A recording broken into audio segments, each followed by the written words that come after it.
السلام علیکم، زه یم بخت الله جان حسرت او تاسو ګورئ په پښتو فاین ټي وي باندې. تر دې دمه خبرونه.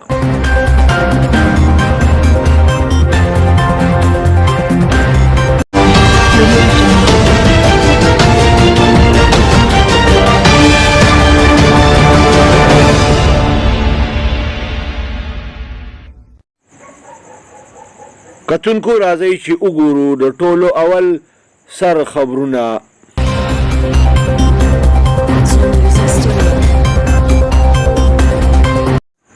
په کراچۍ کې د پی آی ای کم جاج چې د حادثې ښکار شوی دی، د دې د تحقیقاتو دپاره یو ټیم جوړ شوی دی. دې تحقیقاتي ټیم په باقاعده توګه باندې تحقیقات شروع کړي دي. د تباه شوي جاز بلیک باکس او نور څیزونه یې په تحویل کې اخیستي دي. بلې خواته د پی آی ای اتارټیز ویلي چې دا جاز دومره زوړ نه و، بلکې 12 کاله چلیدلی و. د خیبر پښتونخوا وزیر اعلی محمود خان ویلي دي چې وزیران، مشیران او د صوبایي اسمبلۍ ممبران دې په سادګۍ سره اختر مناو کي. د مسلم لیگ نن د مرکزی صدر شهباز شریف د کرونا وایرس ټیسټ نیگیټیو راغی. د اطلاعاتو او تعلقات عامه د پاره د وزیر اعلی خیبر پښتونخوا مشیر اجمل خان ویلي دي چې کرونا وایرس ختم شوی نه دی. احتیاط د دې جنگ د ګټې دپاره ضروري دی.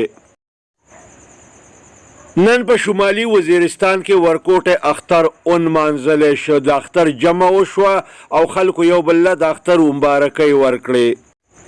بلې خواته به ورکوټه اختر په ټول ملک کې سبا نمانځلی کیږي.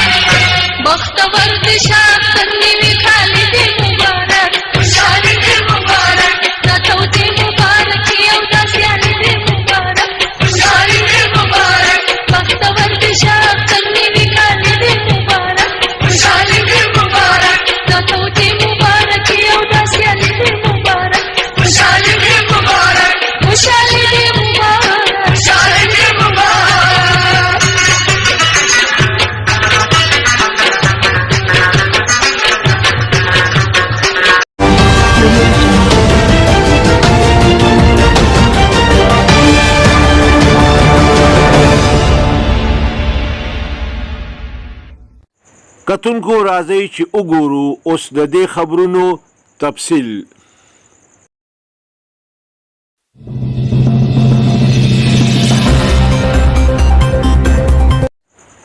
په کراچۍ کې چې پرون د پی آی ای کم جاز را پریوتی و او تباه شوی و، د هغې د تحقیقاتو دپاره باقاعده توګه باندې یو ټیم جوړ شو. دې ټیم تحقیقات شروع کړه. د پی آی ای د تباه شوي جاز بلیک باکس او نور څیزونه یې په تحویل کې واخیستل. بلې خواته د پی آی ای اتارټیز ویلي دي چې دا جاز دونه زوړ نه و، بلکې 12 کاله چلیدلی و. بلې خواته دا خبره هم کیږي چې ممکنه ده چې د دې جاز سره مرغۍ جنګېدلي. بلې خواته دا خبره هم د دې حادثې په حواله باندې مخې ته راغلې ده چې د تباهۍ په وخت باندې د دې جاز دواړه انجنې بندې شوې وې. سرکار په باقاعده توګه باندې د دې خبرې اعلان کړی دی چې جاز په کومه آبادۍ باندې راپریوتی و، د دغې آبادۍ څوک هم په دې حادثه کې نه دي مړه شوي. بلې خواته پی آی ای د حادثې د مړو لواحقینو ته د مالی امداد ورکولو باقاعده اعلان کړی دی.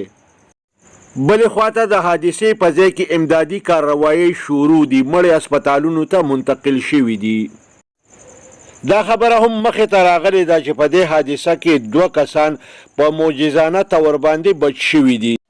سرکار ورسره دا اعلان هم کړی چې د دغه 2 کسانو حالت د خطرې نه بهر دی. صوبایي وزیر اعلی محمود خان ویلي دي چې وزیران، مشیران او د پارټۍ د صوبایي اسمبلۍ ممبران دې اختر په سادګۍ سره مناو کي. د په سختۍ سره دا خبره کړې ده چې د اختر د مبارکو په سلسله کې د دې په خپلو اجرو کې بالکل ګڼه نه جوړئ او نه د اختر په داسې شان مناوئ چې خلک د دې مبارکۍ له اجرو ته راشي. د مسلم لیگ نن د مرکزی صدر شهباز شریف د کرونا وایرس ټیسټ نیگیټیو راغی. تدنه دا ټیسټ د احتیاطي تدابیرو په سلسله کې اخیستی شوی و. مسلم لیگ نن په دې خبره باندې د خوشحالۍ اظهار کړی دی. د صوبایي وزیر اعلی د اطلاعاتو او تعلقات عامه مشیر اجمل خان وزیر ویلي دي چې کرونا وایرس ختم شوی نه دی، احتیاط ضروری دی، دا جنگ به په احتیاط ګټلی شي. خلک دې په احتیاطي تدابیرو باندې د سختۍ سره عمل درآمد وکړي او سوشل ډسټنس دې وساتي.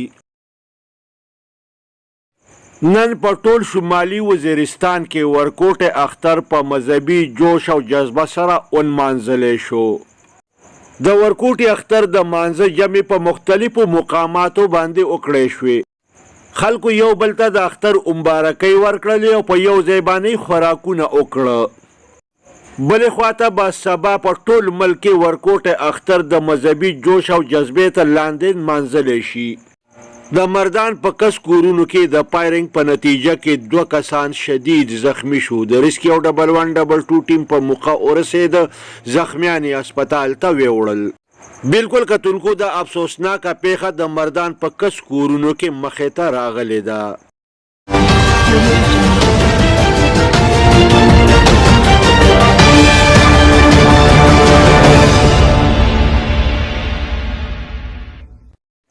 کتونکو کوچنی اختر مو مبارک شه. کتونکو پښتو پوینټ ټي وي سبسکرایب کړئ، د ټلۍ په بټن باندې ګوته کېږدئ او دغه شان دا خبرونه کتل د خپل ژوند معمول جوړ کړئ. موږ به ستاسو مشکور یو.